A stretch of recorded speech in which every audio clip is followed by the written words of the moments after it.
As Charlotte prepares to host NBA All-Star Weekend 2019, a small group of media was treated to that, customary press conference held by the owner of the host team, in this case, the Hornets. It's just that in this case, it happens to be the greatest player of all time. He mostly talked to the local media about the significance of hosting the event, how amazing the city is, and all the people are. So, by the way, guys, we'll see you there on Thursday. Jumps on Thursday. Okay. But MJ is incapable of speaking without that competitive spirit coming out. So when he was asked which streak was more impressive to him, James Harden's 30 straight games with at least 30 points, or Russell Westbrook's 10 straight triple-doubles, here was Michael Jordan's response. Both. They're all both hard, and uniquely, it shows the talent, that we have within the league. It shows still the progression within the league. I'm very proud about what both guys have done because they're making their mark for the league, and I think it really helps the growth of the league, which is harder from a player standpoint. 6 championships, by all means.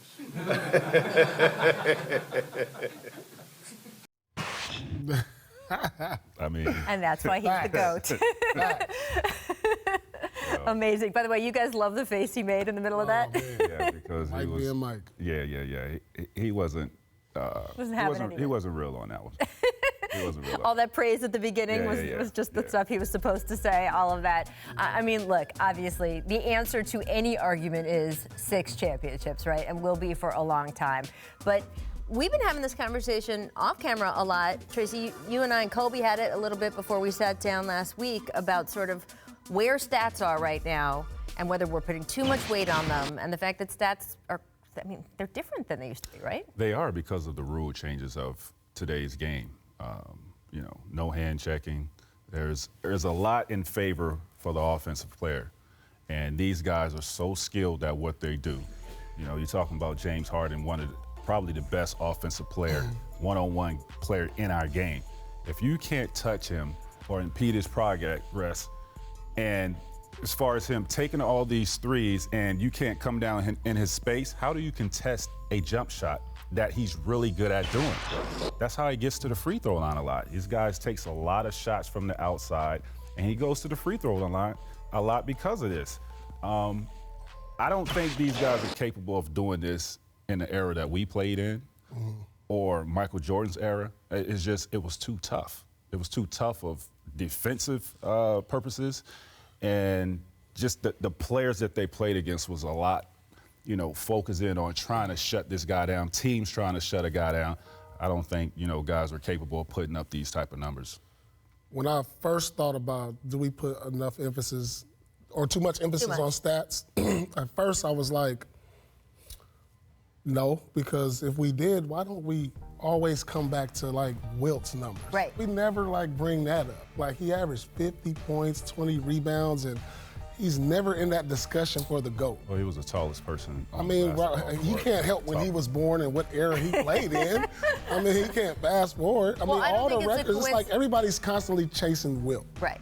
But we never mention him as the GOAT. Well, I don't think it's a coincidence that this season, the 2 guys who are knocking on the door for records are knocking on Wilt Chamberlain's records, right? It's not like 20 years ago someone was going to knock down one of Wilt's records and then now it's another one of Wilt's records. It's that, look, the pace of play was a lot different back then, so they had more trips up and down the basketball court so they could put up more numbers, and then it slowed down. And then now it is obviously sped up again. And also, as Tracy says, some of the rules and rule emphasis changes have been different. So the point totals we're seeing come back up. And that's why you're kind of getting back to that era of, you're kind of getting back to a comparison where you're comparing. Well, no matter what they do with the rules, not in my lifetime would another player score 100 points. And you still don't think that's going to happen? I don't think that's going to happen. Kobe had 81. I don't know. I was talking to Kobe last night. I actually think in today's game, Kobe probably could score 100 points. So this is interesting. I don't think in our lifetime, maybe he could, though. Maybe he could, but I'm just saying now, so he thinks nobody. He would? I think he could. Right. So, look, when we were sitting down, we were pointing out Harden's 30-point scoring streak, right, which has now reached 30 games. Before this, the only two guys in the modern era to ever do it were you and Kobe. You had 14 and Kobe had 16. The fact that it never even got close to 30, where James Harden is now, Right. I think maybe speaks to era, because I would certainly, you could have your argument about James Harden and Kobe, but you can't say that James Harden is twice as good as Kobe Bryant. No. So therefore, there has to be some, I mean, for me, the statistical sort of emphasis isn't as much on like, hey, are we comparing this era to this era? I just think we have so many stats now. We have advanced stats, and they're helpful, and they really have given us a better idea of sort of the worth and contributions some people are making on the court. They've opened our eyes to things that people are doing that might not show up in those original maybe 5 or 6 categories of stats, but they still don't show everything. Well, and stats don't show all the defensive contributions make. They don't show the leadership contributions people make. So when we get into the MVP discussion and we get into sort of who's the best player discussion, sometimes I think we over-rely on stats when they tell us a lot more than they used to, but they don't tell us everything. I look at James Harden's streak, it's very impressive. If you look at his usage rate, it's extremely high. If you look at the amount of three-pointers he takes, it's extremely high. More than I've taken, Kobe's taken, MJ've taken, ever in our careers. I think he's probably at like averaging 13 threes. You probably only averaged 4 threes in your career. I averaged probably attempts. Yeah, attempts. 5. So I look at him from his perspective. I mean, he should put up these type of numbers if he's taken that many shots. The usage rate he should put up. As far as Russ's numbers, averaging a triple-double. Now, that to me is the hardest.